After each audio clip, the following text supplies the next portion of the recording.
ವಿಪರೀತ ಒತ್ತಡದ ಬದುಕು, ಪೌಷ್ಟಿಕ ಆಹಾರದ ಕೊರತೆಯಿಂದ ಶುಗರ್, ಬಿಪಿ, ಬೊಜ್ಜು, ಗ್ಯಾಸ್ಟ್ರಿಕ್ ನಂತಹ ಆರೋಗ್ಯ ಸಮಸ್ಯೆ. ಹೆಚ್ಚು ಪೋಷಕಾಂಶಯುಕ್ತ ಆಹಾರ ಮತ್ತು ಸಿರಿಧಾನ್ಯಗಳೇ ಇದಕ್ಕೆ ಪರಿಹಾರ. ಮಿಲ್ಲೆಟ್ಸ್ ಚೂರ್ಣಂ ಇಂದಿನ ವೇಗದ ಬದುಕಿಗೆ ಪುರಾತನ ಪೋಷಣೆಯ ಶಕ್ತಿ. ಇದು ಸಿರಿಧಾನ್ಯ, ಡ್ರೈ ಫ್ರೂಟ್ಸ್, ಮೊಳಕೆ ಕಾಳುಗಳು, ಧಾನ್ಯ ಮತ್ತು ಸೀಡ್ಸ್ ಇಂದ ಸಮೃದ್ಧವಾಗಿದೆ. ಬನ್ನಿ ಮತ್ತೆ ಸಾಂಪ್ರದಾಯಿಕ ಸಿರಿಧಾನ್ಯಗಳಿಗೆ ಮರಳೋಣ. ಆರ್ಡರ್ ಮಾಡಲು ಡಿಸ್ಕ್ರಿಪ್ಷನ್ ಬಾಕ್ಸ್ ಮತ್ತು ಪಿನ್ಡ್ ಕಾಮೆಂಟ್ ನಲ್ಲಿ ಲಿಂಕ್ ಇದೆ. ಬಂಧುಗಳೇ ನಮಸ್ಕಾರ, ಹೇಗಿದ್ರೆ ನೀವೆಲ್ಲರೂ? ನಾನು ಸುಬ್ರಹ್ಮಣ್ಯ ಎಸ್ ಹಂಡಿಗೆ. ಬಂಧುಗಳೇ, ಒಂದು ಘಟನೆ ಇವತ್ತು ಇಡೀ ದೇಶಾದ್ಯಂತ ಸದ್ದು ಮಾಡ್ತಾ ಇದೆ. ಪೋಷಕರಲ್ಲಿ ಆತಂಕವನ್ನ ಜಾಸ್ತಿ ಮಾಡುವಂತ ಘಟನೆ ಅಂದ್ರೂ ಕೂಡ ತಪ್ಪಾಗ್ಲಿಕ್ಕಿಲ್ಲ. ಬಂಧುಗಳೇ, ಇಲ್ಲಿ ಏನಾಗಿದೆ ಅಂದ್ರೆ 3 ಹೆಣ್ಣು ಮಕ್ಕಳು, 3 ಕೂಡ ಅಕ್ಕ ತಂಗಿಯರು. ವಯಸ್ಸೆಷ್ಟು ಅಂದ್ರೆ 12, 14, 16 ಈ ಆಸುಪಾಸು. ಆ 3 ಕೂಡ ಇದೀಗ ದುರಂತ ಅಂತ್ಯವನ್ನ ಕಂಡಿದ್ದಾರೆ. ಕಾರಣ ಏನು ಅಂದ್ರೆ ನೀವೆಲ್ಲರೂ ಕೂಡ ಶಾಕ್ ಆಗ್ತೀರಿ. ಅದು ಆನ್ಲೈನ್ ಗೇಮ್ನ ಚಟ ಅಥವಾ ಆನ್ಲೈನ್ ಗೇಮ್ನ ಅಡಿಕ್ಷನ್. ಆ ಆನ್ಲೈನ್ ಗೇಮ್ನ ಚಟ ಇತ್ತಲ್ಲ, ಅದು ಕೊನೆಗೆ ಸಾವಿನವರೆಗೆ ಕರ್ಕೊಂಡು ಹೋಗಿದೆ. ಅದು ಹೇಗೆ ಅನ್ನೋದನ್ನ ವಿವರಿಸ್ತಾ ಹೋಗ್ತೀನಿ, ಕೇಳಿ. ಪ್ರತಿ ಪೋಷಕರು ಸಾಧ್ಯ ಆದರೆ ಕೊನೆಯವರೆಗೂ ಈ ವಿಡಿಯೋವನ್ನ ಗಮನಿಸಿ. ಯಾಕಂದ್ರೆ ಇತ್ತೀಚೆಗೆ ಇಂತಹ ಪ್ರಕರಣಗಳ ಸಂಖ್ಯೆ ಜಾಸ್ತಿ ಆಗಿದೆ.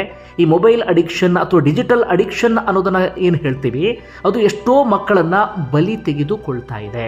ಏನು ಅನ್ನೋದನ್ನ ಗಮನಿಸ್ತಾ ಹೋಗೋಣ. ಬಂಧುಗಳು, ಈ ಘಟನೆ ನಡೆದಿದ್ದು ಉತ್ತರ ಪ್ರದೇಶದ ಗಾಜಿಯಾಬಾದ್ ಎನ್ನುವಂಥ ಪ್ರದೇಶದಲ್ಲಿ. ಅಲ್ಲಿ ಟೀಲಾಮೋರ್ ಪೊಲೀಸ್ ಠಾಣೆ ವ್ಯಾಪ್ತಿಯಲ್ಲಿ ಈ ಇನ್ಸಿಡೆಂಟ್ ನಡೆದಿದೆ. ಚೇತನ್ ಕುಮಾರ್ ಎನ್ನುವಂಥ ವ್ಯಕ್ತಿಯೊಬ್ಬರು ಇರ್ತಾರೆ. ಅವರು ಶೇರ್ ಮಾರುಕಟ್ಟೆಯಲ್ಲಿ ಕೆಲಸವನ್ನ ಮಾಡ್ತಿರ್ತಾರೆ. ಆಲ್ಮೋಸ್ಟ್ ಯಾವಾಗಲೂ ಕೂಡ ಬ್ಯುಸಿ ಇರ್ತಾ ಇದ್ರಂತೆ. ಹೆಚ್ಚು ಮಕ್ಕಳ ಕಡೆಗೆ ಗಮನ ಕೊಡೋದಕ್ಕೆ ಅವ್ರಿಗೆ ಸಾಧ್ಯ ಆಗ್ತಾ ಇರಲಿಲ್ಲ. ಅವರಲ್ಲಿ ಒಂದು ಫ್ಲಾಟ್ನಲ್ಲಿ ತಮ್ಮ ಇಡೀ ಕುಟುಂಬದ ಜೊತೆಗೆ ವಾಸ ಮಾಡ್ತಾ ಇದ್ರು. ಮನೇಲಿ ಇದ್ದಂಥವರೆಲ್ಲರೂ ಕೂಡ ಆಲ್ಮೋಸ್ಟ್ ಕೆಲಸದಲ್ಲಿ ಬ್ಯುಸಿ ಇರ್ತಾ ಇದ್ರು ಅಥವಾ ಕೆಲಸಕ್ಕೆ ಹೋಗಿರ್ತಾ ಇದ್ರು. ಈ ಮಕ್ಕಳ ವಿಚಾರಕ್ಕೆ ಬರೋದಾದ್ರೆ, ಒಬ್ಬಳ ಹೆಸರು ನಿಶಿಕಾ ಅಂತ 16 ವರ್ಷ, ಮತ್ತೊಬ್ಬಳ ಹೆಸರು ಪ್ರಾಚಿ ಅಂತ 14 ವರ್ಷ, ಮತ್ತೊಬ್ಬಳ ಹೆಸರು ಪಕಿ ಅಂತೇಳಿ ಆಕೆಯ ವಯಸ್ಸು 12 ವರ್ಷ. 3 ಅಕ್ಕ ತಂಗಿಯರು ಸದಾ ಕಾಲ ಒಟ್ಟಿಗೆ ಇರ್ತಾ ಇದ್ರಂತೆ. ಸ್ನಾನಕ್ಕೂ ಒಟ್ಟಿಗೆ ಹೋಗೋದು, ಊಟವನ್ನು ಒಟ್ಟಿಗೆ ಮಾಡೋದು, ಸ್ಕೂಲಿಗೂ ಒಟ್ಟಿಗೆ ಹೋಗೋದು, ಎಲ್ಲಾದರೂ ಹೋಗುವ ಸಂದರ್ಭದಲ್ಲೂ ಒಟ್ಟಿಗೆ ಹೋಗೋದು. ನೋಡಿದ್ರೆ ಅಕ್ಕ ತಂಗಿಯರು ಈ ರೀತಿಯಾಗಿ ಇರಬೇಕು ಅಂತ ಮಾತನಾಡ್ಕೊಳ್ಳುವ ರೀತಿಯಲ್ಲಿ ಇದ್ರಂತೆ. ಅದರ ಅಸಲಿ ವಿಚಾರ ಬೇರೆನೇ ಇತ್ತು. ಹೀಗೆ ಯಾವಾಗಲೂ ಕೂಡ ಒಟ್ಟಿಗೆ ಓಡಾಡ್ತಾ ಇರೋರು. ನಿನ್ನೆ ಏನಾಯಿತು ಅಂದರೆ, ಮಧ್ಯರಾತ್ರಿ ಹೆಚ್ಚು ಕಡಿಮೆ 2 ಗಂಟೆಯ ಸುಮಾರಿಗೆ ಜೋರಾದಂಥ ಶಬ್ದ ಬರುತ್ತೆ. ಆಲ್ಮೋಸ್ಟ್ ಎಲ್ಲರೂ ಕೂಡ ನಿದ್ರೆಯಲ್ಲಿರ್ತಾರೆ. ಯಾರ್ಯಾರು ಎಚ್ಚರ ಇದ್ರೋ ಅವರೆಲ್ಲರೂ ಕೂಡ ಓಡ್ ಬರೋದಕ್ಕೆ ಶುರು ಮಾಡ್ಕೊಳ್ತಾರೆ. ಅಲ್ಲಿ ಏನೋ ಆಗ್ತಿದೆ ಎನ್ನುವಂಥ ರೀತಿಯಲ್ಲಿ. ಇತ್ತ ಈ ಮಕ್ಕಳ ಅಪ್ಪ ಅಮ್ಮ ಕೂಡ ನಿದ್ರೆಗೆ ಜಾರಿದ್ರು. ಯಾವಾಗ ಜೋರಾಗಿ ಶಬ್ದ ಬಂತೋ ಅವರಿಗೂ ಕೂಡ ಆತಂಕ ಶುರುವಾಗಿದೆ. ಹೀಗಾಗಿ ಮಕ್ಕಳು ಮಲಗಿದ್ದಂಥ ಆ ಕೋಣೆಯ ಬಾಗಿಲನ್ನು ಬಡಿಯೋದಕ್ಕೆ ಶುರು ಮಾಡ್ಕೊಳ್ತಾರೆ. ಆ ಮಕ್ಕಳು ಒಳಗಡೆಯಿಂದ ಡೋರನ್ನು ಲಾಕ್ ಮಾಡ್ಕೊಂಡು ಮಲಗಿದ್ರಂತೆ. ಪ್ರತಿದಿನವೂ ಕೂಡ ಹಾಗೆ ಮಲಗ್ತಾ ಇದ್ರಂತೆ. ಅವತ್ತು ಕೂಡ ಬಂದರೆ ನಿನ್ನೆಯೂ ಕೂಡ ಡೋರನ್ನು ಲಾಕ್ ಮಾಡ್ಕೊಂಡು ಮಲಗಿದ್ದಾರೆ. ಎಷ್ಟೇ ಬಡಿದ್ರೂ ಕೂಡ ಒಳಗಡೆ ಓಪನ್ ಮಾಡದೇ ಇದ್ದಾಗ ಆ ಡೋರನ್ನು ಮುರಿದು ಒಳಗಡೆ ಹೋದಂಥ ಸಂದರ್ಭದಲ್ಲಿ ಆ 3 ಮಕ್ಕಳು ಕೂಡ ಆ ಕೋಣೆಯ ಒಳಗಡೆ ಇರಲಿಲ್ಲ. ಕಾರಣ, ಮನೆ 9ನೇ ಮಹಡಿಯಲ್ಲಿ ಇತ್ತು. ಆ 9ನೇ ಮಹಡಿಯ ಆ ಬಾಲ್ಕನಿಯ ವಿಂಡೋ ಇರುತ್ತಲ್ಲ, ಅಲ್ಲಿಂದ ಒಬ್ಬರಾದ ಬಳಿಕ ಒಬ್ಬರು ಕೆಳಗಡೆ ಹಾರಿ ಪ್ರಾಣವನ್ನು ಕಳ್ಕೊಂಡಿದ್ದಾರೆ. ಅದಾದ ನಂತರ ತಂದೆಗೆ ಅಥವಾ ಕುಟುಂಬಸ್ಥರಿಗೆ ಕೊನೆಯದಾಗ ಅವರು ಬರೆದಿಟ್ಟಿರುವಂಥ ಒಂದು ಪತ್ರ ಸಿಗುತ್ತೆ. ಪತ್ರದಲ್ಲಿ ಏನಿರುತ್ತೆ ಅಂದರೆ, ಒಂದು ಈ ಮುಖದ ಚಿತ್ರವನ್ನು ಅವರು ಬರೆದಿರ್ತಾರೆ.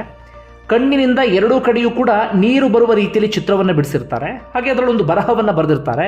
ಹೆಚ್ಚು ಕಡಿಮೆ 8-9 ಪೇಜ್ ಇದೆಯಂತೆ. ಅದರ ಪೂರ್ಣ ವಿವರ ಇನ್ನೂ ಕೂಡ ಸಿಕ್ಕಿಲ್ಲ. ಪೊಲೀಸರು ಅದನ್ನು ತನಿಖೆಗೆ ಒಳಪಡಿಸಿರುವಂಥ ಕಾರಣಕ್ಕಾಗಿ ಆ ಪೇಜಿನ ಫ್ರಂಟ್ನಲ್ಲಿ ಏನಿತ್ತು ಅಂದರೆ, ಅಥವಾ ಮೊದಲ ಪೇಜಿನಲ್ಲಿ ಏನಿತ್ತು ಅಂದರೆ, ಅಪ್ಪ ಅಮ್ಮ ನಮ್ಮನ್ನು ಕ್ಷಮಿಸಿ, ನೀವು ಚಟ ಬಿಡಬೇಕು ಅಂತ ಹೇಳ್ತಿದ್ದ ಆನ್ಲೈನ್ ಗೇಮ್ ನಾವು ಎಷ್ಟು ಪ್ರೀತಿಸ್ತಾ ಇದ್ವಿ ಅನ್ನೋದು ನಿಮ್ಮ ಅರಿವಿಗೆ ಬರುತ್ತೆ ಎನ್ನುವ ರೀತಿಯಲ್ಲಿ ಅವರು ಬರೆದಿಟ್ಟಿದ್ರು. ಅಂದರೆ ಆನ್ಲೈನ್ ಗೇಮ್ಗೋಸ್ಕರ ನಾವು ಏನು ಬೇಕಾದರೂ ಮಾಡ್ತೀವಿ, ನಾವು ಎಷ್ಟು ಬೇಕಾದ್ರೂ ಅದನ್ನು ಪ್ರೀತಿಸ್ತೀವಿ ಎನ್ನುವ ರೀತಿಯಲ್ಲಿ ಅವರು ಬರೆದಿಟ್ಟಿದ್ರು. ಒಟ್ಟಾರೆಯಾಗಿ 3 ಮಕ್ಕಳು ಕೂಡ ದುರಂತ ಅಂತ್ಯವನ್ನು ಕಂಡಿದ್ದಾರೆ. ಅದಾದ ಬಳಿಕ ಇದೀಗ ಒಂದೊಂದೇ ವಿಚಾರಗಳೆಲ್ಲವೂ ಕೂಡ ಹೊರಗಡೆ ಬರ್ತಾ ಇದೆ. ಅದು ಏನು ಅಂತ ಗಮನಿಸ್ತಾ ಹೋಗೋಣ. ಬಂಧುಗಳು, ಏನಾಗಿತ್ತು ಅಂದರೆ ಕೋವಿಡ್-19 ಆ ಸಂದರ್ಭದಲ್ಲಿ ನಿಮ್ಮೆಲ್ಲರಿಗೂ ಕೂಡ ಗೊತ್ತಿರುವ ಹಾಗೆ ಆನ್ಲೈನ್ ಕ್ಲಾಸಸ್ ಎಲ್ಲವೂ ಕೂಡ ಶುರುವಾಯಿತು. ಬಹುತೇಕ ಮಕ್ಕಳ ಕೈಗೆ ಫೋನ್ ಸಿಗೋದಕ್ಕೆ ಶುರುವಾಗಿದ್ದೆ ಆ ಸಮಯದಿಂದ. ಮುಂಚೆ ಮಕ್ಕಳು ಫೋನ್ ಕೇಳಿದ್ರೆ ಅಪ್ಪ ಅಮ್ಮ ಬೈತಾ ಇದ್ರು, ಅಪ್ಪ ಅಮ್ಮ ಫೋನ್ ಕೊಡ್ತಾ ಇರಲಿಲ್ಲ, ಫೋನನ್ನು ಅವಾಯ್ಡ್ ಮಾಡ್ತಾ ಇದ್ರು. ಆ ಸಂದರ್ಭದಲ್ಲಿ ಅಪ್ಪ ಅಮ್ಮನಿಗೂ ಕೂಡ ಫೋನ್ ಕೊಡೋದು ಅನಿವಾರ್ಯ ಆಯಿತು. ಆನ್ಲೈನ್ ಕ್ಲಾಸಸ್ನ ಉದ್ದೇಶದಿಂದಲೇ ಅದೆಷ್ಟೋ ಪೋಷಕರು ಆಂಡ್ರಾಯ್ಡ್ ಫೋನ್ಗಳನ್ನು ಕೂಡ ಆ ಸಂದರ್ಭದಲ್ಲಿ ಪರ್ಚೇಸ್ ಮಾಡಿದ್ರು. ಆಗ ಅದೆಷ್ಟೋ ಮಕ್ಕಳಿಗೆ ಈ ಮೊಬೈಲ್ ಅಡಿಕ್ಷನ್ ಶುರುವಾಗ್ಬಿಡ್ತು. ಅದರಿಂದ ಹೊರಗಡೆ ಬರೋದಕ್ಕೆ ಸಾಧ್ಯ ಆಗಲಿಲ್ಲ. ಅಲ್ಲಿಯವರೆಗೆ ಎಷ್ಟೋ ಮಕ್ಕಳಿಗೆ ಫೋನ್ನ ಒಳಗಡೆ ಏನಿರುತ್ತೆ, ಏನೆಲ್ಲ ನೋಡಬಹುದು ಅದರ ಅರಿವೇ ಇರಲಿಲ್ಲ. ಆದರೆ ಈ ಆನ್ಲೈನ್ ಕ್ಲಾಸ್ನ ನೆಪದಲ್ಲಿ ಎಷ್ಟೋ ಮಕ್ಕಳು ಫೋನನ್ನು ಹೆಚ್ಚೆಚ್ಚು ಬಳಸೋದಕ್ಕೆ ಶುರು ಮಾಡಿಕೊಂಡ್ರು.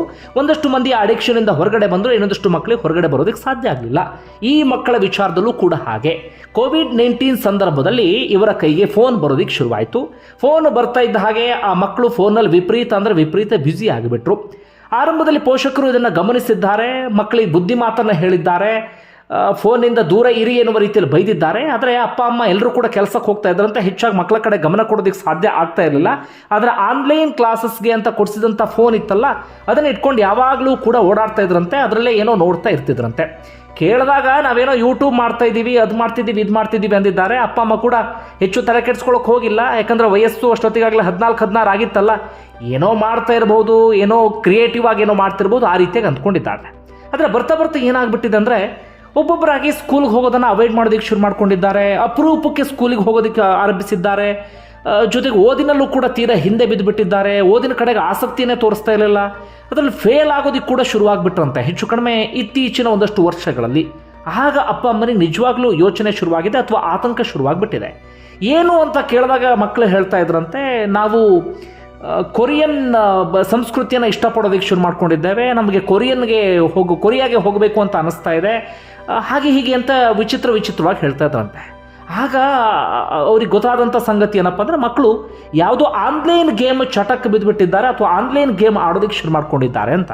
ಯಾವಾಗ ಈ ವಿಚಾರ ಗೊತ್ತಾಯಿತು, ಆಗ ಪೇರೆಂಟ್ಸ್ ಸಾಧ್ಯ ಆದಷ್ಟು ಮಕ್ಕಳ ಕೈಗೆ ಫೋನ್ ಸಿಗದ ರೀತಿಯಲ್ಲಿ ನೋಡ್ಕೊಳ್ಳೋಕೆ ಶುರು ಮಾಡ್ಕೊಂಡಿದ್ದಾರೆ ಅಥವಾ ಫೋನನ್ನು ಅವಾಯ್ಡ್ ಮಾಡೋದಕ್ಕೆ ಶುರು ಮಾಡ್ಕೊಂಡಿದ್ದಾರೆ.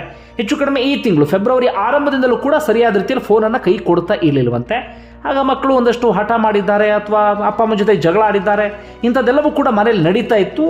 ಆದರೆ ಒಮ್ಮೊಮ್ಮೆ ಫೋನ್ ಎತ್ಕೊಳ್ಳೋರು, ಒಮ್ಮೊಮ್ಮೆ ಫೋನ್ ಸಿಗದ ರೀತಿಯಲ್ಲೂ ಕೂಡ ಮಾಡ್ತಾ ಇದ್ರಂತೆ. ಇಷ್ಟೆಲ್ಲ ಆದಮೇಲೆ ಈ ರೀತಿಯಾಗಿ ದುರಂತ ನಡೀತು.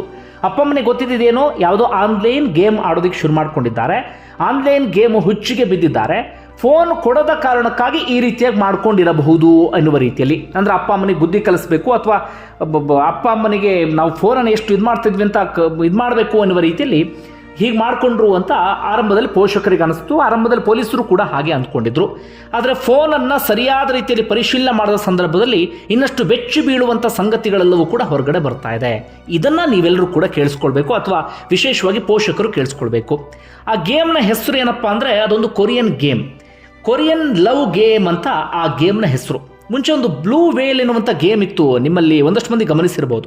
ಅದಂತೂ ಎಷ್ಟೋ ಮಕ್ಕಳ ಪ್ರಾಣವನ್ನೇ ತೆಗೆದುಬಿಟ್ಟಿತ್ತು. ಅದು ಫೋನ್ ಇಟ್ಕೊಂಡು ಮಕ್ಕಳು ರಸ್ತೆಗೆ ಬರೋದು, ಫೋನ್ ಇಟ್ಕೊಂಡು ಎಲ್ಲೋ ಹೋಗೋದು, ಇಂಥದ್ದೆಲ್ಲವನ್ನು ಕೂಡ ಮಕ್ಕಳು ಮಾಡ್ತಾಯಿದ್ರು. ಈ ಗೇಮ್ಗಳ ಗುಣ ಏನು ಇತ್ತ ಅಂದರೆ, ಇದು ಕಂಪ್ಲೀಟ್ ಆಗಿ ಒಂದಷ್ಟು ಟಾಸ್ಕ್ಗಳನ್ನು ಕೊಡ್ತಾ ಹೋಗುತ್ತೆ. ಈ ಮಕ್ಕಳ ವಿಚಾರದಲ್ಲೂ ಕೂಡ ಫೋನ್ನಲ್ಲಿ ಇದ್ದಿದ್ದೇನಪ್ಪ ಅಂದರೆ 50 days 50 ಟಾಸ್ಕ್ ಎನ್ನುವ ರೀತಿಯಲ್ಲಿ ಆರಂಭದ ಸಾಕಷ್ಟು ಟಾಸ್ಕ್ಗಳನ್ನು ಮಕ್ಕಳು ಪೂರ್ಣಗೊಳಿಸಿದ್ದಕ್ಕೆ ಸಂಬಂಧಪಟ್ಟಾಗಿ ಕೂಡ ಅದರಲ್ಲಿ ಎವಿಡೆನ್ಸ್ ಸಿಕ್ಕಿದೆ.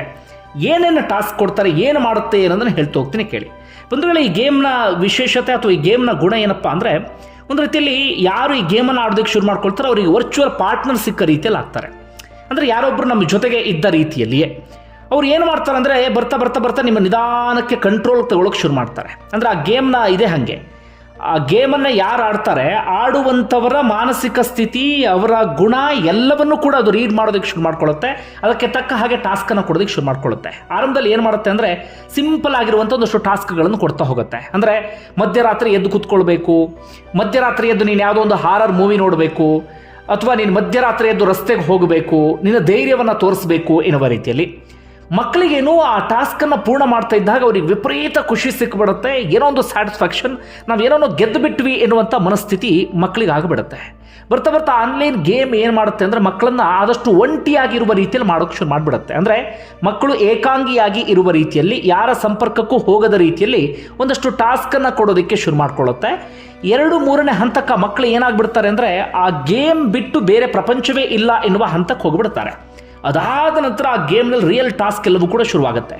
ನೀವು ಸ್ಕೂಲಿಗೆ ಇವತ್ತು ಆಬ್ಸೆಂಟ್ ಆಗಬೇಕು, ಸ್ಕೂಲ್ಗೆ ಹೋಗಬಾರ್ದು, ನೀವು ಹೋಮ್ವರ್ಕನ್ನು ಸ್ಕಿಪ್ ಮಾಡಬೇಕು, ಅಥವಾ ಇನ್ನೊಂದೇನೋ ಈ ರೀತಿಯಾಗಿ ಒಂದಷ್ಟು ಟಾಸ್ಕನ್ನು ಕೊಡ್ತಾ ಹೋಗ್ತಾರೆ. ಕೊನೆಯದಾಗಿ ಏನು ಮಾಡುತ್ತೆ ಅದು ಅಂದರೆ, ನೀವು ಈ ಪ್ರಪಂಚದಲ್ಲಿ ಇರಬಾರ್ದು, ನೀವೊಂದು ಬೇರೆ ಲೋಕಕ್ಕೆ ಹೋಗಬೇಕು ಅಂತ. ಅದಕ್ಕೂ ಮುಂಚೆ ಇನ್ನೊಂದಷ್ಟು ಇದು ಮಾಡುತ್ತೆ, ಏನು ನೀವು ಸೆಲ್ಫ್ ಹಾರ್ಮ್ ಮಾಡ್ಕೊಳ್ಬೇಕು ಅಂತ, ಕೈ ಕುಯ್ಕೊಳ್ಬೇಕು, ಕಾಲು ಕುಯ್ಕೊಳ್ಬೇಕು ಅಥವಾ ಇನ್ನೇನೋ ಮಾಡ್ಕೊಳ್ಬೇಕು ಎನ್ನುವ ರೀತಿಯಲ್ಲಿ.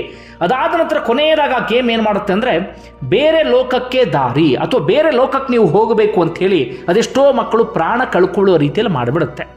ನಮಗಿದನ್ನು ಕೇಳುವಾಗ ಅನಿಸುತ್ತೆ ಇದೆಂಥ ಸಿಲ್ಲಿ, ಯಾವುದೋ ಆನ್ಲೈನ್ ಗೇಮ್ ಅಂತೆ, ಅದು ಹೇಳಿದ ತಕ್ಷಣ ಮಕ್ಕಳು ಕೇಳಿಬಿಡ್ತಾರಂತೆ, ಅದೇ ರೀತಿಯಲ್ಲಿ ಮಾಡಿಬಿಡ್ತಾರಂತೆ ಅಂಥೇಳಿ ನಿಮ್ಮಲ್ಲಿ ಒಂದಷ್ಟು ಜನಕ್ಕೆ ಅದು ನಗು ಬರ್ಬೋದು ಅಥವಾ ಹಾಸ್ಯ ಅನಿಸ್ಬೋದು. ಆದರೆ ಇದು ವಾಸ್ತವ ವಿಚಾರ. ನೀವು ಒಂದಷ್ಟು ಕಡೆಗಳಲ್ಲಿ ಇದಕ್ಕೆ ಸಂಬಂಧಪಟ್ಟಾಗೆ ಡೀಪಾಗಿ ರಿಸರ್ಚ್ ಮಾಡಿ, ಇದಲ್ಲ ನಾನು ಹೇಳಿದ ವಿಚಾರ ಇಷ್ಟೇ ಅಲ್ಲ, ಇದಕ್ಕಿಂತ ಭಯಾನಕ ಸಂಗತಿಗಳಲ್ಲೂ ಕೂಡ ಹೊರಗಡೆ ಬರುತ್ತೆ. ಬಂಧುಗಳ ಹಿಂದೆ ಏನಾಗ್ತಿತ್ತು ಅಂದರೆ ಹಳ್ಳಿಲೋ ಅಥವಾ ಸಿಟಿಲೋ ಬಹುತೇಕ ಕಡೆಗಳಲ್ಲಿ ಏನಾಗ್ತಿತ್ತು, ಜಾಯಿಂಟ್ ಫ್ಯಾಮಿಲಿ ಇರ್ತಾಯಿತ್ತು. ಅಂದರೆ ಕೂಡು ಕುಟುಂಬ ಅಂತ ಕರಿತೀವಲ್ಲ, ದೊಡ್ಡಪ್ಪ, ಚಿಕ್ಕಪ್ಪ, ಅಜ್ಜ, ಅಜ್ಜಿ, ಚಿಕ್ಕಮ್ಮ, ಚಿಕ್ಕಪ್ಪ, ಅಪ್ಪ ಅಮ್ಮ ಗಮನಿಸಿಲ್ಲ ಅಂದರೂ ಮಕ್ಕಳನ್ನ ಗಮನಿಸೋಕೆ ಯಾರೋ ಇರ್ತಾಯಿದ್ರು. ಜೊತೆಗೆ ಮಕ್ಕಳು ಯಾರೋ ಒಬ್ಬರ ಜೊತೆಗೆ ಎಂಗೇಜ್ ಆಗಿ ಇರ್ತಾಯಿದ್ರು. ಅಂದರೆ ಮಕ್ಕಳಿಗೆ ಯಾವತ್ತೂ ಒಂಟಿ ಅನ್ನುವಂಥ ಭಾವನೆ ಬರ್ತಾನೆ ಇರಲಿಲ್ಲ. ಹಾಗೆ ಮನೆಯಿಂದ ಮಕ್ಕಳು ಹೊರಗಡೆ ಹೋದರೆ ರೋಡಲ್ಲಿ ಬೇಕಾದಷ್ಟು ಮಕ್ಕಳು ಇರ್ತಾಯಿದ್ರು. ಮಕ್ಕಳು ಸೈಕಲ್ ಆಡೋದು, ಅವರ ಜೊತೆ ಖುಷಿಯಾಗಿ ಕುಣಿಯೋದು, ಈ ರೀತಿ ಆ ಪ್ರಪಂಚದಲ್ಲಿ ಮುಳುಗಿ ಹೋಗ್ಬಿಡ್ತಾ ಇದ್ರು. ಆಗ ಮಕ್ಕಳಿಗೆ ತೀರಾ ಫೋನ್ ಬೇಕು ಅಥವಾ ಇನ್ನೊಂದು ಅಡಿಕ್ಷನ್ ಅಂತ ಇರಲಿಲ್ಲ. ಆದರೆ ಈಗೇನಾಗ್ಬಿಟ್ಟಿದೆ, ಎಲ್ಲರೂ ಒಂಟಿ ಕುಟುಂಬ. ಅಪ್ಪ ಅಮ್ಮ ಕೆಲಸಕ್ಕೆ ಹೋಗಿರ್ತಾರೆ, ಅಪ್ಪ ಅಮ್ಮ ಬರೋದು ಎಷ್ಟೊತ್ತಿಗೂ, ಮಕ್ಕಳು ಒಂಟಿಯಾಗಿರ್ತಾರೆ, ಮಕ್ಕಳ ಕೈಗೆ ಫೋನ್ ಕೊಟ್ಟಿರ್ಬಿಡ್ತಾರೆ. ಅಂದರೆ ಮಕ್ಕಳಿಗೆ ಬೋರ್ ಆಗಬಾರ್ದು, ಇನ್ನೊಂದೋ ಮಗದೊಂದೋ ಎನ್ನುವಂಥ ಕಾರಣಕ್ಕಾಗಿ ಆಗ ಮಕ್ಕಳಿಗೆ ಇಂಥ ಅಡಿಕ್ಷನ್ ಶುರುವಾಗಿಬಿಡುತ್ತೆ. ಇಲ್ಲಿ ಅಪ್ಪ ಅಮ್ಮನ ಅತಿಯಾದಂಥ ಪ್ರೀತಿ ಅಥವಾ ಅಟೆನ್ಷನ್ ಸಿಗದೇ ಇದ್ದಾಗ ಈ ರೀತಿ ಗೇಮ್ಗಳಿರ್ತಾವಲ್ಲ, ಆ ಗೇಮ್ ಮಕ್ಕಳ ಮೈಂಡನ್ನು ಕಂಪ್ಲೀಟ್ ಡೈವರ್ಟ್ ಮಾಡಿಬಿಡ್ತವೆ. ಇದು ಆಗುವಂಥ ಅಸಲಿ ಸಮಸ್ಯೆ. ಹೀಗಾಗಿ ಸಾಕಷ್ಟು ಮಂದಿ ಹೇಳ್ತಿದ್ದಾರೆ, ನಿಮ್ಮ ಮಕ್ಕಳು ಏಕಾಂಗಿಯಾಗಿರೋದಕ್ಕೆ ಬಯಸ್ತಾ ಇದ್ದರೆ ಅಥವಾ ಮಕ್ಕಳ ದೇಹದಲ್ಲಿ ಯಾವುದಾದ್ರೂ ಗಾಯಗಳೇನಾದರೂ ಕಾಣಿಸಿದ್ರೆ ದಯವಿಟ್ಟು ನಿರ್ಲಕ್ಷ್ಯ ಮಾಡೋದಕ್ಕೆ ಹೋಗಬೇಡಿ. ಈ ರೀತಿಯಾದಂಥ ಗೇಮ್ ಅಡಿಕ್ಷನ್ ಶುರುವಾಗಿರಬಹುದು ಎನ್ನುವ ರೀತಿಯಲ್ಲಿ ಬಂಧುಗಳೇ ಒಂದು ರೀತಿಯಲ್ಲಿ ಆತಂಕವನ್ನು ತರಿಸುವಂಥ ವಿಚಾರ ಇದು. ಹೀಗಾಗಿ ಪೋಷಕರು ಆದಷ್ಟು ಎಚ್ಚರಿಕೆಯಿಂದ ಇರಬೇಕು. ಬಂಧುಗಳೇ ನಿಮಗೇನಿಸ್ತಾ ಕಮೆಂಟ್ ಬಾಕ್ಸಲ್ಲಿ ಮೆನ್ಷನ್ ಮಾಡಿ. ಧನ್ಯವಾದ ವಿಡಿಯೋ ನೋಡಿದ್ದಕ್ಕಾಗಿ.